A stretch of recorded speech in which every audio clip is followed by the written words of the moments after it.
How to set up OBS setting for streaming. Welcome back to Glitz Sorcerer, and let's get right into this tutorial.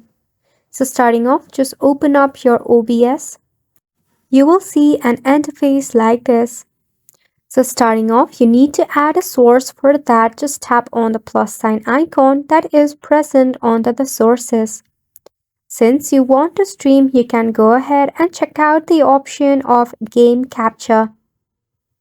Display capture is what I'm currently doing. For the streamers, select on game capture. Now once you have done it, for the audio, you can easily select the desktop or mic aux. You can also do necessary settings by tapping on the setting gear option. Balance it out or filter it according to your preference. You can tap on the three-dot icon, then select if you want to hide it or check out its property. Once it is done, you can also add multiple scenes when you are editing your streaming. You can add a scene too and easily edit it whenever you want. Let's go ahead and check out a feature. So in here, this is the general setting that you can do according to your preference. However, I want you all to know about the hotkey feature that you can go ahead and use.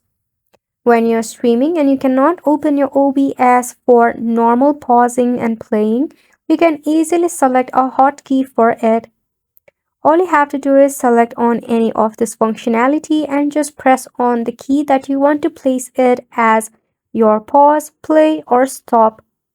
Now when you are in your streaming and you're recording, you can easily press on to these keys and OBS will automatically record, stop, or pause. You can add much more hotkeys if you want to. And that wraps up this tutorial as well. We hope that you found this informative and helpful to you.